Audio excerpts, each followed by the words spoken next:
മുന്നോട്ട് കുതിക്കുവാൻ ശ്രമിച്ചിട്ടും തങ്ങളുടെ ജീവിതയാത്രയിൽ ഒരിക്കലും വഴിമാറാത്ത ഇരുട്ട് ഇനി മുന്നോട്ട് പോകാൻ കഴിയത്തില്ല എന്ന് നിങ്ങൾ തന്നെ നിങ്ങളുടെ മനസ്സിൽ ഉറപ്പിക്കും. നിങ്ങളുടെ പാതയിൽ പ്രകാശമേകുന്ന ഒരു സന്ദേശമാണ് ഇന്ന് നമ്മൾ ധ്യാനിക്കുവാൻ പോകുന്നത്. നിന്റെ വചനം എൻ്റെ കാലിന് ദീപവും എൻ്റെ പാതയ്ക്ക് പ്രകാശവും ആകും. ഇവിടെ സങ്കീർത്തനക്കാരൻ വെളിപ്പെടുത്തുക, തിരുവചനം എൻ്റെ കാലിന് ദീപവും എൻ്റെ പാതയ്ക്ക് പ്രകാശവുമാകും. ഇനി മുമ്പോട്ടൊരു വഴിയുണ്ടോ എന്നൊരു ചോദ്യം നിങ്ങളുടെ മനസ്സിലുണ്ടെങ്കിൽ തിരുവചനം സ്തോത്രം നിങ്ങളുടെ കാലിന് ദീപമായി പാതയ്ക്ക് പ്രകാശമായി വെളിപ്പെടുവാൻ പോകുകയാണ്. ഭക്തനായ ഇയ്യോബിന്റെ പുസ്തകത്തിൽ പറയുന്നൊരു വചനമുണ്ട്, നിന്റെ ദീപം എൻ്റെ തലയ്ക്ക് മീതെ പ്രകാശിച്ചപ്പോൾ നിന്റെ വെളിച്ചത്താൽ ഞാൻ ഇരുട്ടിലൂടെ യാത്ര ചെയ്തു.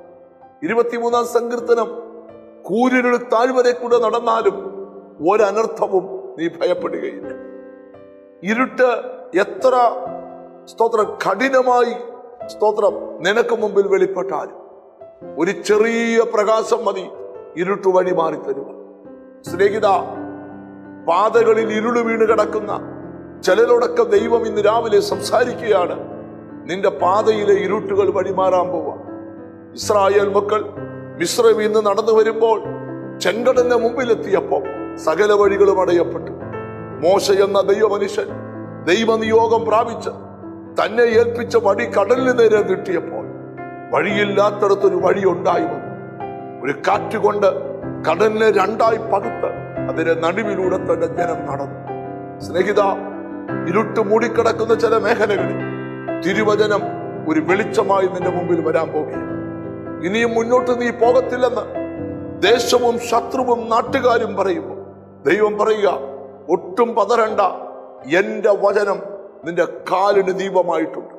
നിന്റെ പാത പ്രകാശിക്കുവാൻ പോകുകയാണ്. യെശയ്യാവ് 60 എഴുന്നേറ്റ് പ്രകാശിക്കാം. നിന്റെ പ്രകാശം വന്നിരിക്കുന്നു. ഇരുട്ടിൽ നിന്നെ ഒതുക്കിക്കളയുവാൻ ദുഷ്ടശക്തികൾ നിഗൂഢ പദ്ധതികൾ അടിച്ചു വിടുമ്പോൾ നമുക്കൊന്നിച്ച് രാവിലെ പറയാം, എന്റെ പാതയ്ക്ക് പ്രകാശമായ വചനം. നിന്റെ പാത പ്രകാശിക്കും, നീ അതിനെ പോകും, നന്മ പ്രാപിക്കും, അനുഗ്രഹം പ്രാപിക്കും. ഇന്ന് വചനം ഉറപ്പു തരിക. കണ്ണുകളെ അടച്ച് പ്രാർത്ഥിക്കാം. ഞങ്ങളുടെ കർത്താവേ, സ്വർഗസ്ഥ പിതാവേ, എന്നോട് ചേർന്ന് പ്രാർത്ഥിക്കുന്ന മക്കൾക്ക് വേണ്ടി പ്രാർത്ഥിക്കുന്നു. ഇരുട്ട് മൂടിയ പാതകളിൽ ഒരു വെളിച്ചമായ യേശു വെളിപ്പെട്ടാട്ട് അവരെ നിന്റെ നാമം ചൊല്ലി പിതാവിന്റെയും പുത്രന്റെയും പരിശുദ്ധാത്മാവിന്റെ നാമത്തിൽ അനുഗ്രഹിച്ച് പ്രാർത്ഥിക്കുന്നു.